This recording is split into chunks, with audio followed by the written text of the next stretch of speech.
ओम शांति। आज मम्मा स्मृति दिवस है। मम्मा की याद में सब ब्राह्मण बैठे हैं और सबको मम्मा की बहुत याद आ रही है। इसलिए आज के दिन मम्मा की मुरली आती है कि मम्मा बाबा का परिचय देती कि बाबा कैसा है, बताती कि बाबा कैसा है। तो सब ब्राह्मणों को बहुत सहज शब्दों में क्लियर हो जाता है।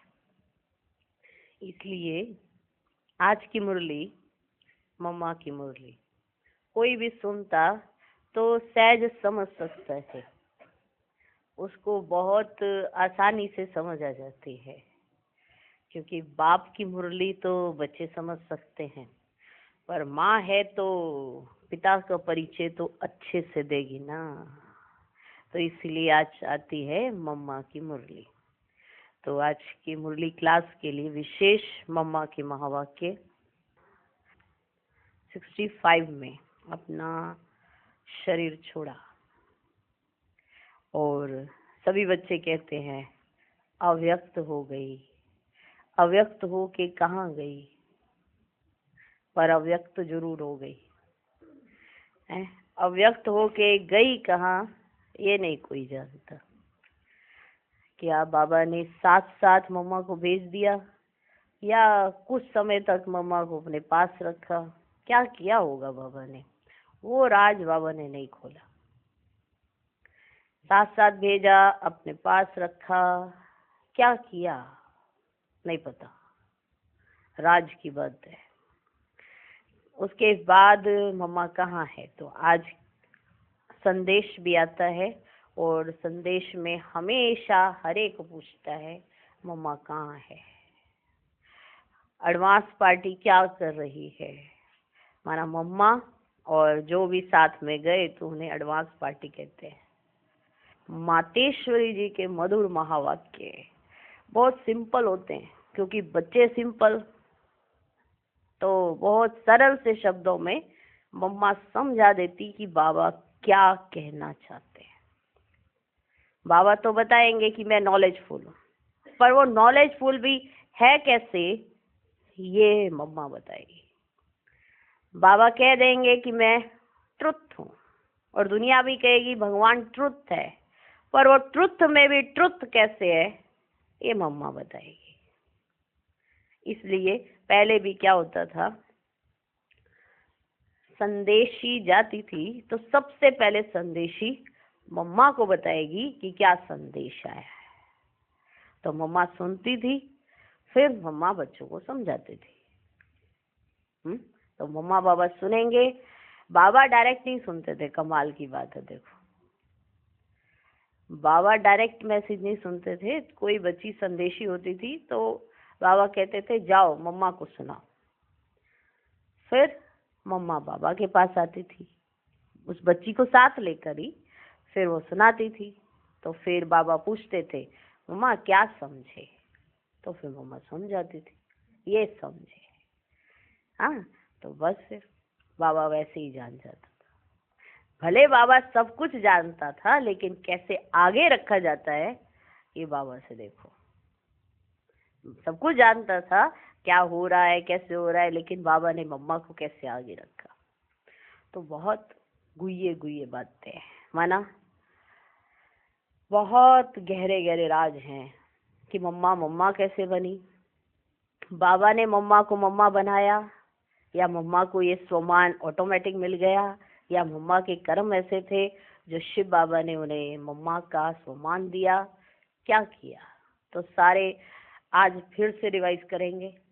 बाबा सूक्ष्म बात करता था, मम्मा साकार बात करती थी। अभी मुरली सुनोगे ना तो स्पष्ट समझ आ जाएगी। एक ही पॉइंट को बहुत सूक्ष्मता को बहुत साकार में लाकर मम्मा कैसे समझाती, चलो सुनते हैं। 24 जून 2014 प्रातः क्लास में सुनाने के लिए मातेश्वरी जी के मधुर महावाक्य, जिसकी डेट है ओरिजिनल 21 जून 1964। गीत बजा, यह मेरा छोटा सा संसार है, यह मेरा छोटा सा संसार है। ओम शांति।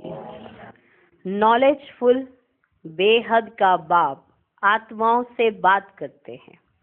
आत्माओं की जो ओरिजिनल स्टेज थी, अभी वह कुछ और ही हो गई है। ऐसे नहीं कहेंगे कि आत्मा सदा से एक ही स्टेज में है। आत्मा भले अनादि है, परंतु उसकी स्टेज बदलती है। जैसे जैसे समय बीतता जाता है तो उनकी स्थिति बदलती जाती है। किसकी? आत्मा की। वैसे आत्मा अनादि अविनाशी है, लेकिन आत्मा जैसा कर्म करती है ना, वैसा फल पाती है। तो करने वाली रिस्पॉन्सिबल आत्मा है। तो अभी बाप भी उनसे बात करते हैं। यह तो सबकी बुद्धि में है कि आत्मा का पिता परम पिता परमात्मा है। ठीक है ना? आत्मा सदा एक जैसी नहीं रहती, लेकिन आत्मा अनादि अविनाशी है। आत्मा का पिता कौन है? परम पिता परमात्मा है। जब पिता कहते हैं तो जरूर हम उसके पुत्र ठहरे। ऐसे नहीं कि वो पिता है तो हम भी पिता हैं। हाँ, वो पिता तो हम भी पिता, ऐसे हो सकता है क्या? हम कह रहे पिता, तो जरूर जो पिता कहने वाला है वो पुत्र है। अगर आत्मा सो परमात्मा कहें तो आत्मा को ही परम पिता भी कहे। सिंपल सी बात है। अगर आत्मा सो परमात्मा कहे तो आत्मा को ही फिर कहना चाहिए परम पिता। परंतु पिता और पुत्र के रिलेशन में पिता कहने में आता है। अगर आत्मा सो परमात्मा कहे तो आत्मा को ही परम पिता भी कहे, परंतु पिता और पुत्र के रिलेशन में पिता कहने में आता है। अगर हम सब भी पिताएं हैं तो फिर पिता कौन कहेगा? अगर हम सब पिता पिता हो गए तो फिर पिता कहेगा कौन? जरूर पुत्र और पिता दो चीज है। पिता कहने का संबंध पुत्र से बनता है। पिता कौन कहेगा? पिता अपने को पिता थोड़ा कहेगा, पुत्र ही कहेगा ना पिता। पिता कहने का संबंध पुत्र से बनता है और पुत्र के संबंध में ही पिता का संबंध आता है। पिता पुत्र परम पिता कहा जाता है ना, परम पिता। अब पिता कह रहे हैं तो जरूर हम सब पुत्र ठहरे। फिर कैसे कहते हैं कि सब पिता ही पिता है? कैसे तुझ में मुझ में सब भगवान ही भगवान है? तो कैसे कह सकते? जब पिता कह रहे हैं परम पिता और आत्मा अलग है, परमात्मा अलग है, पिता कहने का संबंध पुत्र से बनता है और पुत्र के संबंध में ही पिता का संबंध आता है। तो उनको कहा ही जाता है परम पिता परम आत्मा। ये चारों को अलग अलग कर दिया। परम पिता परम आत्मा।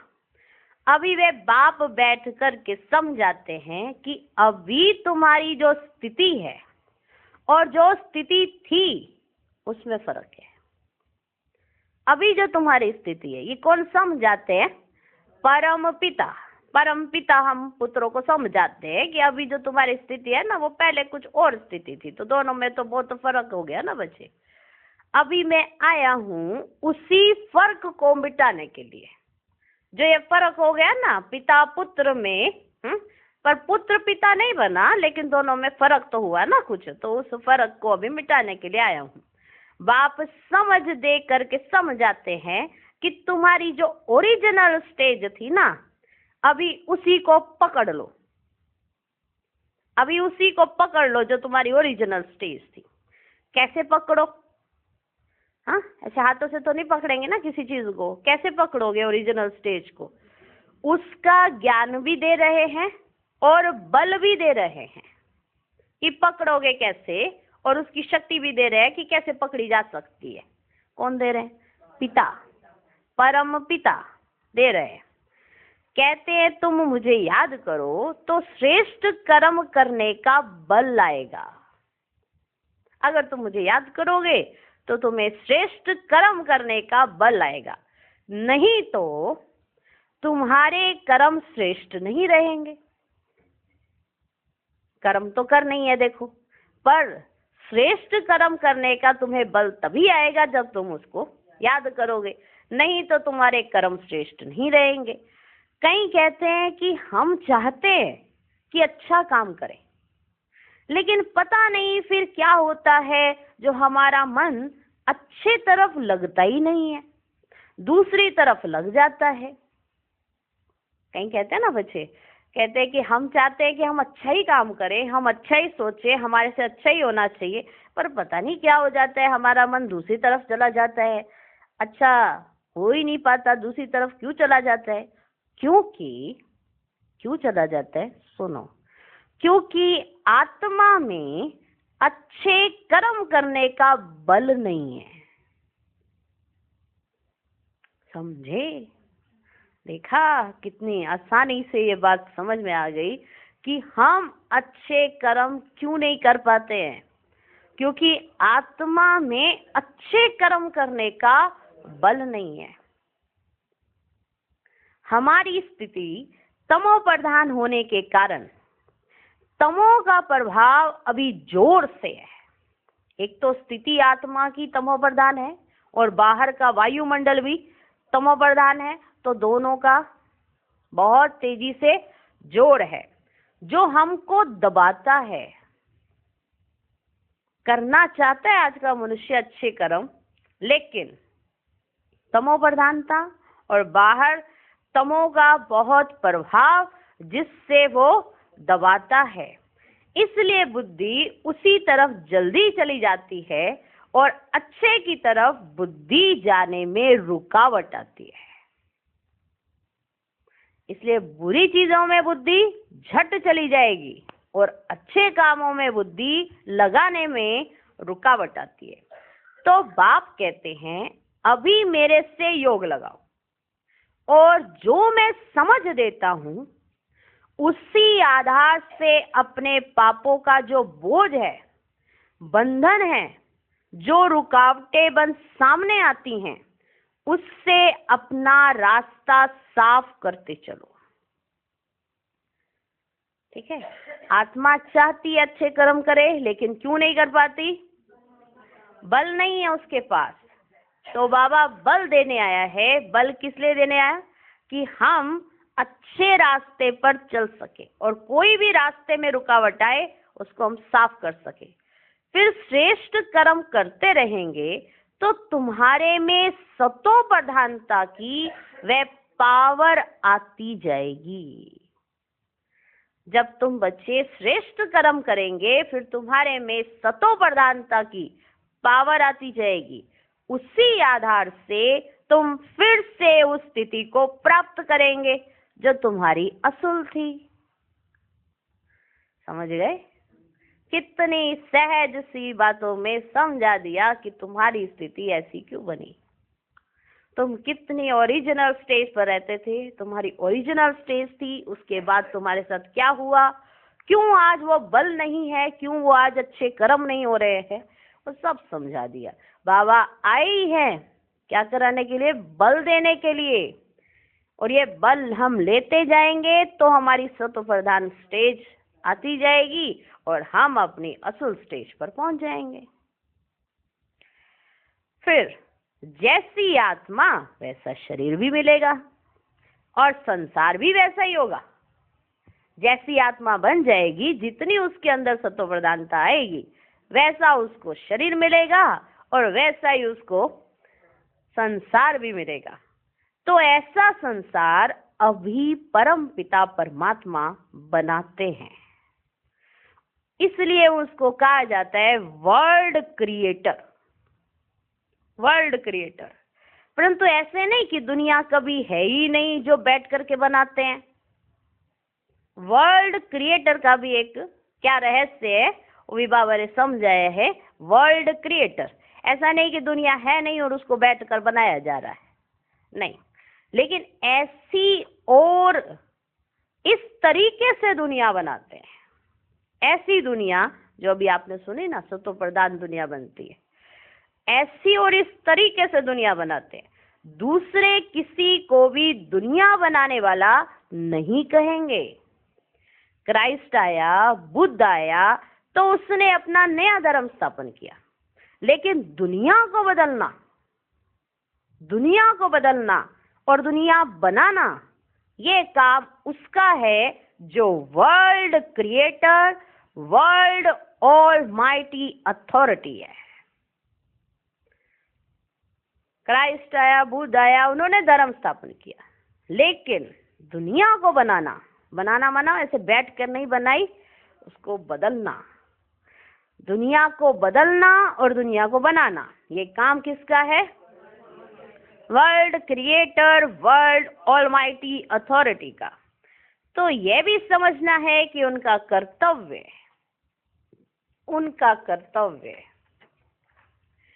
सभी आत्माओं से भिन्न है।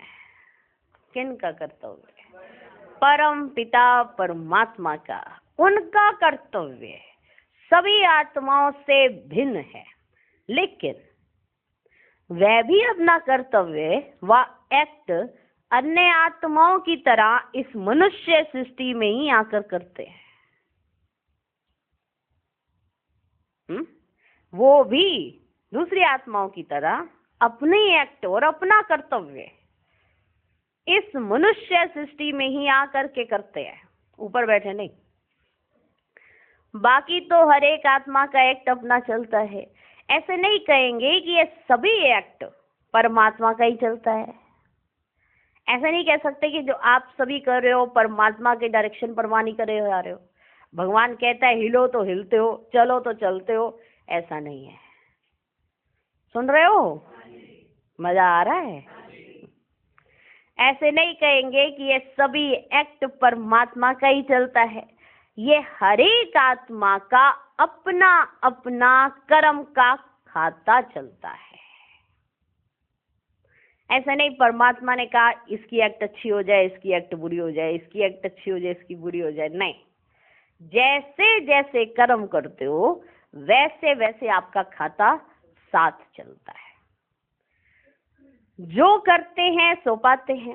उसमें फिर कई अच्छी आत्माएं भी हैं, जैसे क्राइस्ट, बुद्ध आए, इस्लामी आए, गांधी आया, जो जो अच्छे अच्छे आए वे सब अपना अपना पार्ट प्ले करके गए। इसी तरह से आप आत्माओं का भी बहुत जन्मों का पार्ट है।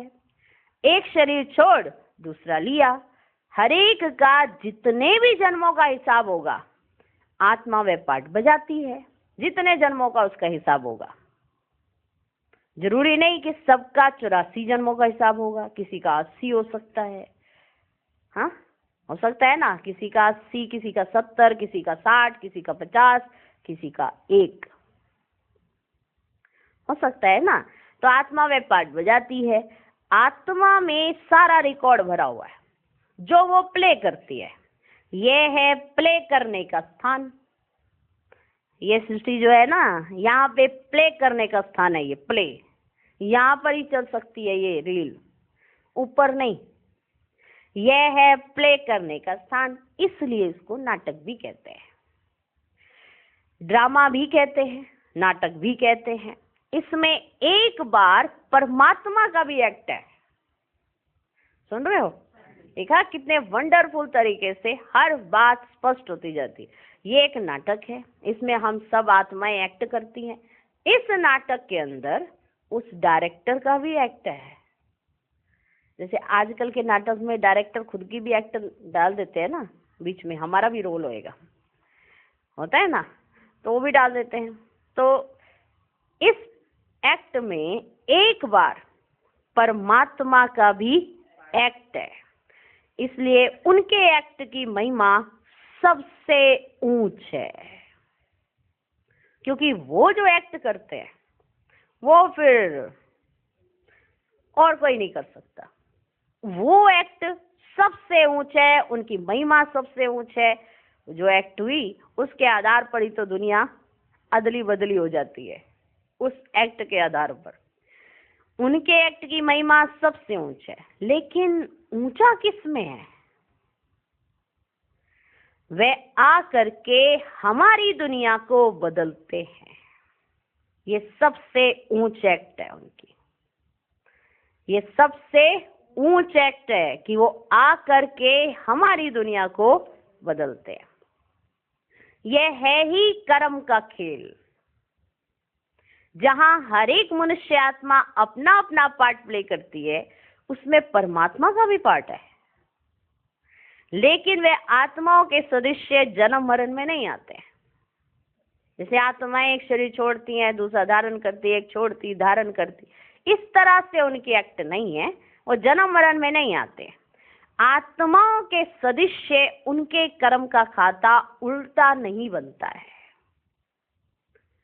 जैसे आत्माओं के सदृश्य माना हमारे जैसा उनके कर्मों का खाता उल्टा नहीं बनता है, हमारा बनता है ना। वे कहते हैं मैं तो सिर्फ तुम आत्माओं को लिबरेट करने आता हूं, इसलिए मुझे लिबरेटर, बंधन से छुड़ाने वाला, गति सदगति दाता कहते हैं।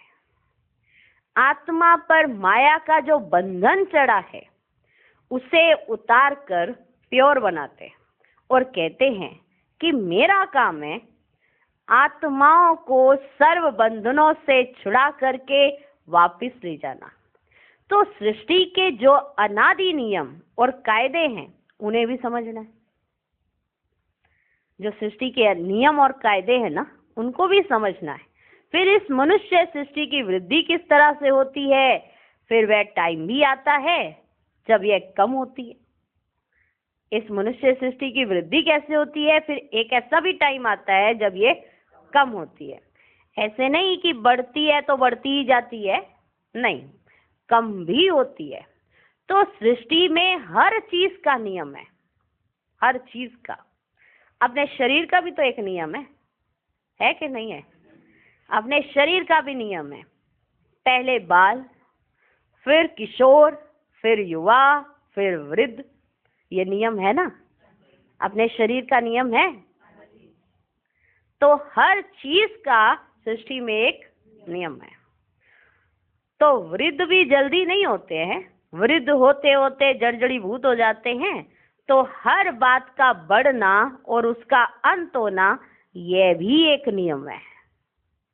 हर बात बढ़ती भी है, फिर उसका अंत भी होता है, तो यह भी एक नियम है।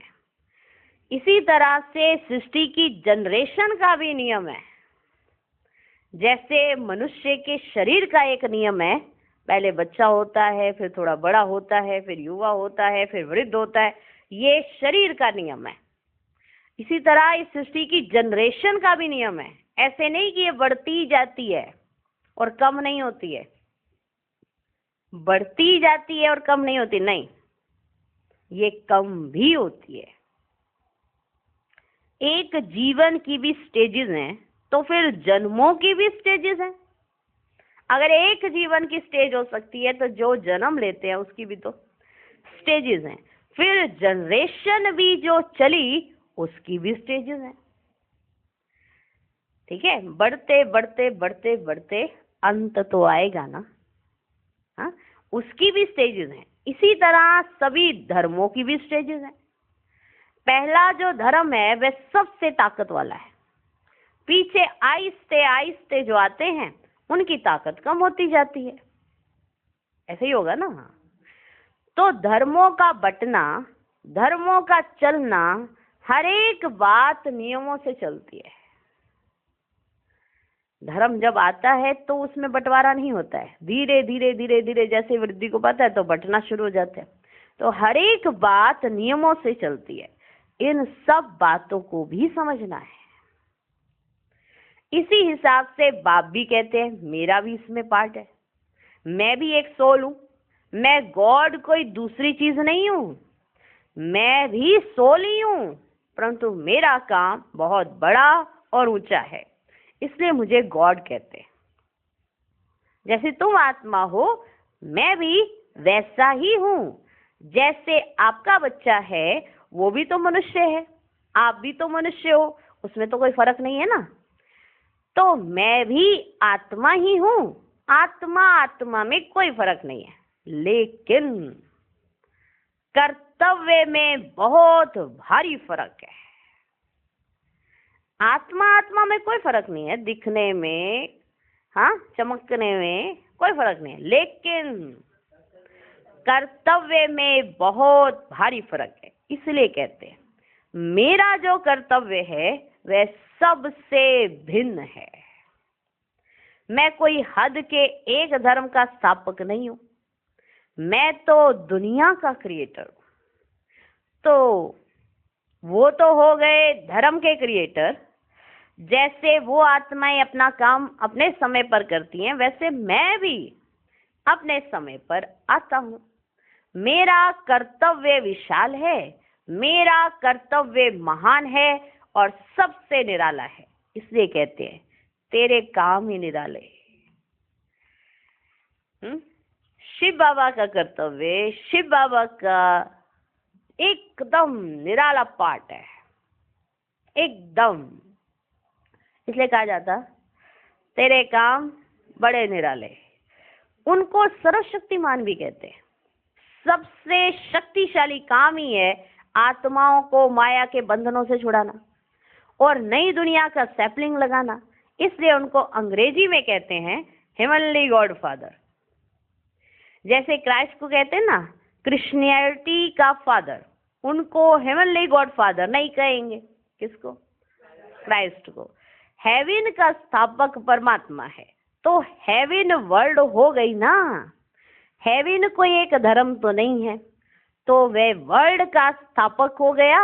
और उस वर्ल्ड में जिस धर्म की स्थापना की, जिस वर्ल्ड की स्थापना की, उस वर्ल्ड में एक धर्म, एक राज्य होगा।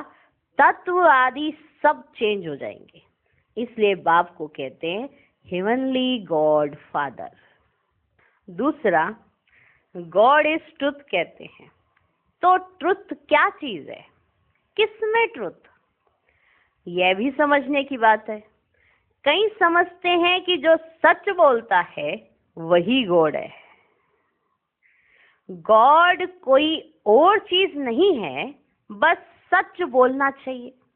ऐसे बोलते हैं ना कई लोग, देखो गॉड और कुछ नहीं है, बस जो सच सच बोलते हैं वो गॉड के समान है, वो गॉड ही है। इसलिए उनका ये मानना होता है कि जो सच बोलते हैं बस सच बोलना चाहिए, गॉड कोई और चीज नहीं है। परंतु नहीं, गॉड इज ट्रुथ का मतलब ही है कि गॉड ने ही आकर के सभी बातों की सच्चाई बताई है। गॉड इज ट्रुथ का अर्थ ही है कि गॉड ने ही आकर के सभी बातों की सच्चाई बताई है। गॉड इज ट्रुथ माना गॉड ही ट्रुथ बतलाता है, उसमें ही सच्चाई है। तब तो उनको नॉलेजफुल कहते हैं। Ocean of knowledge, ocean of bliss, God knows, ईश्वर जानता है। तो जरूर कुछ विशेष कुछ जानने की बात है ना। जो आप जानते हो वो ईश्वर जानता है ऐसा नहीं, कुछ तो अलग जानता है ना। वो कुछ तो विशेष है जो हम बच्चे नहीं जानते थे, वो जानता था। कुछ तो विशेष होगा जानने के लिए। तो वह कौन सी जानकारी है? यह नहीं कि इसने चोरी की, गॉड नोज। इसने ये किया, गॉड नोज। भले वह जानता सब कुछ है, परंतु उसकी महिमा जो है ना, वह इसी पर है कि हमारी दुनिया जो नीचे गिरी है वह ऊंची कैसे चढ़े। इस चक्र की बातों को वह जानता है। इसलिए कहते हैं गॉड नोज कि ये दुनिया नीचे कैसे गिरी, अब ये दुनिया ऊपर कैसे उठेगी, ये गॉड नोज। ये नहीं कि इसने चोरी की, इसने ये किया, उसने ये किया, इसमें लगा दें गॉड नोज। नीचे कैसे गिरी, ऊपर कैसे उठेगी, इसमें कहेंगे गॉड नोज। तो परमात्मा की महिमा उस तरीके से आती है जो मनुष्य से भिन्न है, क्योंकि उनका जानना सबसे भिन्न है। मनुष्य का जानना हद है। कहते भी है ना मनुष्य अल्पज्ञ है, और परमात्मा के लिए कहते हैं कि वह सर्वज्ञ है, जिसको अंग्रेजी में नॉलेजफुल कहते हैं, यानी सर्व का ज्ञाता अथवा जानने वाला है। तो जो सर्वज्ञ है वही ट्रुथ को जान सकता है। यथार्थ बातों की नॉलेज जिसके पास होगी जरूर वह सबको देगा ना। जिसके पास यथार्थ बातों की नॉलेज होगी वह सबको देगा। अगर खुद जाने दूसरों को ना दे तो उससे हमें क्या फायदा। हम कहें God knows, God is knowledgeful, और वो नॉलेज भगवान अपने पास ही रखे, तो उस नॉलेज से हमारा क्या फायदा। जानने दो परंतु नहीं, उसके जानकारी से हमें कोई फायदा मिला है। हाँ, उससे हमें क्या फायदा, जानने दो। कहीं कहते ना कि चलो भगवान जो जानता है भगवान को जानने दो, हमें क्या लेना देना, भगवान क्या जानता है क्या नहीं जानता, हमें जाना ही नहीं है उस चक्कर में। तो सवाल उठता है कि इतनी जानकारी उनके पास है तो वो जानकारी किसके लिए है। इतनी नॉलेज उनके पास है तो वो नॉलेज किसके लिए, उनके अपने लिए थोड़ा। तो वो नॉलेज तो अपने बच्चों के लिए है। तो ऐसा नहीं कि उसके जानकारी से हमें कोई फायदा मिला है, ऐसा नहीं मिला है। उस जानकारी से हमें कोई फायदा मिला है तब तो हम उसकी क्वालिफिकेशन को गाते हैं। भगवान ज्ञान का सागर है, भगवान शांति का सागर है, भगवान सुख का सागर है, भगवान ये है, प्यार का सागर है। ये क्या कर रहे हैं हम, उनकी क्वालिफिकेशन, जो उनके पास क्वालिटीज है उसको हम गा रहे हैं। क्या क्यों गा रहे हैं, जब देखा ही नहीं है, जब ज्ञान कभी सुना ही नहीं था तो फिर कैसे गा रहे हैं कि इतना ज्ञान है उनके पास। जब प्यार कभी पाया ही नहीं तो कैसे गा रहे हो कि प्यार का सागर है। तो जरूर वो सब कुछ मिला है तब तो उनकी क्वालिफिकेशन गाते हैं, उसके पीछे पड़ते हैं, उसके पीछे पड़ते हैं ना। क्यों, हमने देखा है हमें कुछ फायदा हुआ है कि नहीं। हमें फायदा हुआ तब तो हम उसके पीछे पड़ गए। जिसको किसी से कोई फायदा ही ना हुआ हो वो काहे को कोई किसी के पीछे पड़ेगा। मनुष्य भी दूसरे मनुष्य के पीछे तब पड़ता है जब उसको उससे कोई फायदा होता है। बिना फायदा के कौन किसके पीछे पड़ेगा, क्या समझे, है ना। तो भगवान जिसके पीछे हम हाथ मुंह धो के पड़ गए, आओ आओ आओ, क्या करने, कुछ तो उसने फायदा हमारा कराया होगा ना, जो हम उसकी क्वालिफिकेशन को इतना गा रहे हैं और उनके पीछे पड़ गए हैं। कभी कुछ भी होता है तो हम क्या कहते हैं, हे भगवान। क्यों कहते हैं, हे भगवान अब तू ये कर, हे भगवान अब तू ये कर, खैर कर, रहम कर, मेरा दुख दूर कर। तो हम उससे मांगते हैं ना, क्यों मांग रहे हैं। कुछ तो फायदा हुआ है ना, जो आज भी हम उसको यही कहते हैं, भगवान खैर कर, रहम कर। कुछ तो फायदा हुआ है, उससे कुछ संबंध है ना। बिना संबंध के आप उससे क्यों मांगे जा रहे हो। पूरे विश्व की आत्माएं सभी उससे मांगती हैं, ओ गॉड, हे भगवान। क्यों कह रही हैं, कुछ तो संबंध है ना। इसलिए उस तरीके से याद करते हैं जैसे उसने हमारे पर कोई एहसान किया है। एहसान किया है तब तो याद करते हैं। अगर कभी किया ही नहीं होता तो हम क्यों उसके लिए माथा कुट्टी करते। उससे मिलने के लिए क्यों इतना माथा कुट्टी करते। अगर आपको कुछ मिला ही नहीं, कोई फायदा ही नहीं हुआ, क्यों करते इतना माथा कुट्टी। जब कोई मुसीबत के समय मदद करता है तो दिल में आता है ना कि इसने बड़ी मुसीबत के समय मुझे हेल्प की थी, समय पर मेरी रक्षा की थी, तो उसके लिए, तो उसके प्रति दिल में प्रेम रहता है। तो परमात्मा के प्रति भी ऐसा ही प्रेम आता है कि उसने हमारी समय पर मदद की है। परंतु ऐसे नहीं कि कभी कोई मनुष्य का अच्छा हो गया तो कहे ये भगवान ने किया, बस भगवान ऐसा ही करता है, इनके साथ अच्छा हमारे साथ ऐसा। हाँ, कई कहते हैं ना, अच्छा हुआ तो भगवान ने किया, बुरा हुआ ये भी भगवान ने किया। नहीं,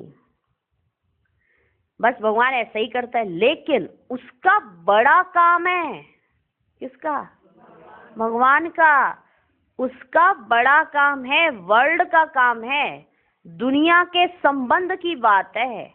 बाकी ऐसे नहीं कि किसी को थोड़ा पैसा मिल गया, ये भगवान ने किया, उसकी तो लॉटरी लग गई, क्या बात है, भगवान उस पे दयाल था, छप्पड़ फाड़ के दे दिया उसको। नहीं, ये भी राज समझ आ जाना चाहिए। किसके पास है किसके पास नहीं है वो उसके अपने कर्मों का खाता है। जो उसने जैसा किया वो वैसा ही खा रहा है, इसमें भगवान कुछ नहीं करता। ये भी समझ आने बड़ी जरूरी है। भगवान का काम तो बहुत बड़ा है। ये क्या काम हुआ कि 2 पैसे तुम्हें दे दिए, 2 पैसे इसको दे दिए, खुश कर दिया सबको। पैसे की तो बात ही नहीं, ये सारा पैसा जितना भी आज दुनिया के पास है, ये सारा ज्ञान धन से ट्रांसफर हुआ है। जब बाबा आए तो बाबा ने कहा अब जितना लेना चाहो पूरे कल्प के लिए ले सकते हो। कब? संगम युग पर। तो संगम युग पर बच्चे, कोई तो ले रहा था, कोई कहीं और खोया पड़ा था, कोई कहीं और ही खोया पड़ा था। तो जितनी जिसकी कैपेसिटी थी उसने वैसा लिया। फिर लास्ट में जब बाबा ने कहा कितना ज्ञान धन लेकर आयो, अब ये ज्ञान धन ट्रांसफर होता है धन में। हाँ, ऐसा ही होगा। क्या समझे? अब ये मुरली सुनते हैं, कैसे मुरली सुनते हैं? कितना अंदर जा रहा है, कितना नहीं जा रहा है। हमारा ये सोने का बर्तन है बुद्धि, इसमें कितना ठहरा, कितना बाहर चला गया, कितना आप लेकर चले हो। जब लास्ट में अब आपको सतयुग के लिए, त्रेता द्वापर कलयुग के लिए पूरी बादशाहियां करने के लिए धन दिया जाएगा, माना आपके खाते में लिखा जाएगा, दिखाओ अपनी झोली, दिखाओ कितना ज्ञान धन लायो। ये ट्रांसफर होता है धन में। जैसे एक टीचर ने स्टूडेंट्स को कह दिया, बहुत सारे स्टूडेंट्स थे, कि एक सुरंग थी, वहां जाओ और बस सुरंग से बाहर निकल आना, बस खत्म। तो वो गए, वहां पे पत्थर पत्थर ऐसे बिखरे हुए थे, उनके पाँव में चुभ रहे थे।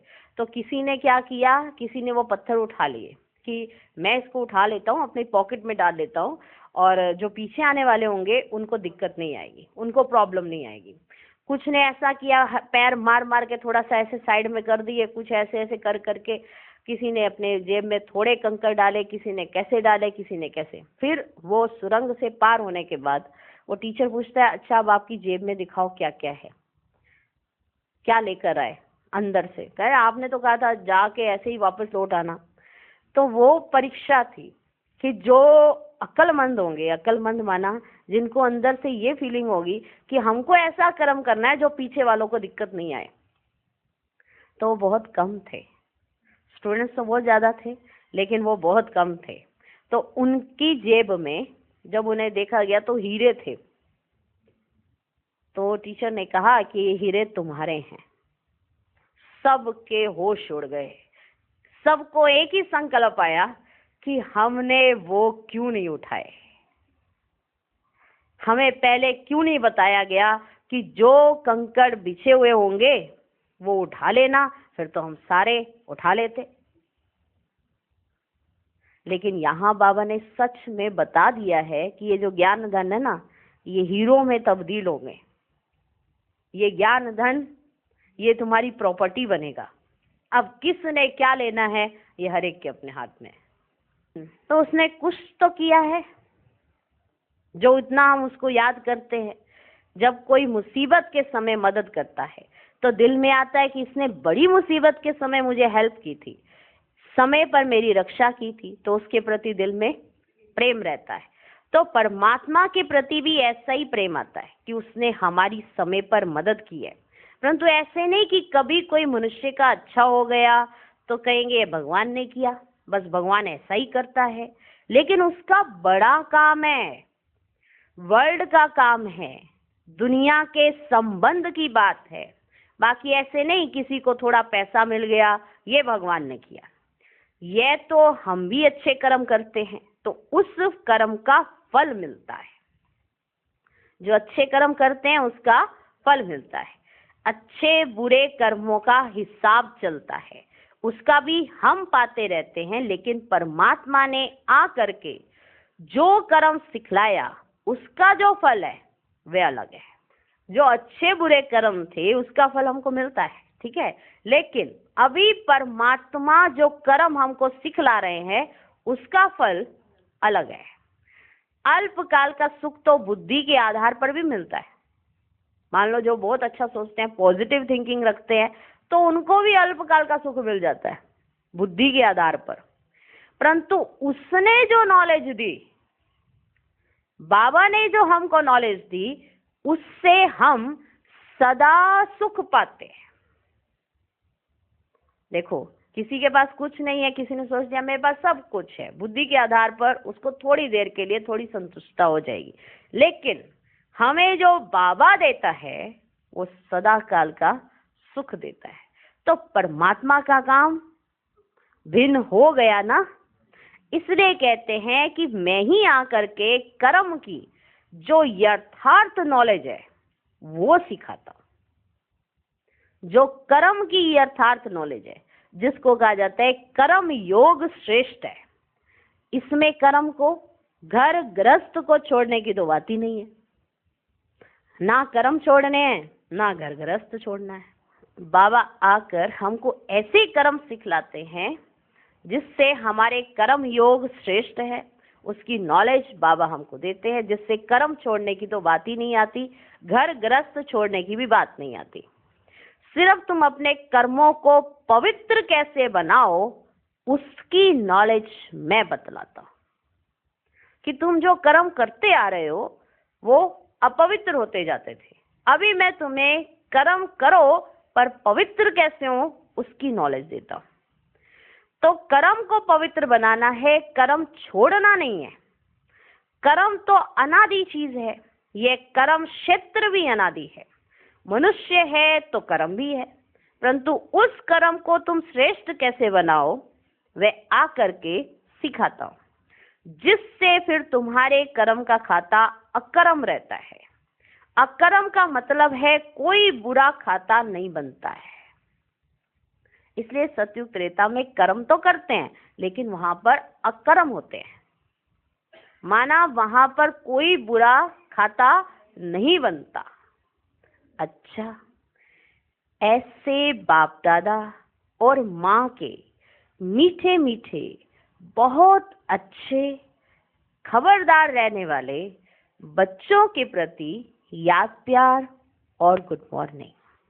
हम रूहानी बच्चों की भी रूहानी बाप दादा माँ को बहुत बहुत याद प्यार और गुड मॉर्निंग।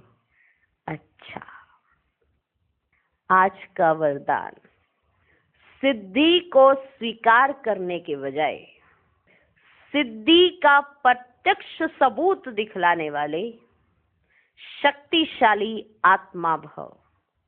जब आप सबके सिद्धि का प्रत्यक्ष रूप दिखाई देगा, कोई बिगड़ा हुआ कार्य भी आपकी दृष्टि से, आपके सहयोग से सहज हल होगा। कोई सिद्धि के रूप में आप लोग नहीं कहेंगे कि हाँ यह हो जाएगा, लेकिन आपका डायरेक्शन स्वतः सिद्धि प्राप्त कराता रहेगा। तब प्रजा जल्दी जल्दी बनेगी, सब तरफ से निकलकर आपकी तरफ आएंगे। यह सिद्धि का पाठ अभी चलेगा, लेकिन पहले इतने शक्तिशाली बनो जो सिद्धि को स्वीकार ना करो तब प्रत्यक्षता होगी। स्लोगन, अव्यक्त स्थिति में स्थित हो मिलन मनाओ तो वरदानों का भंडार खुल जाएगा। ओम शांति।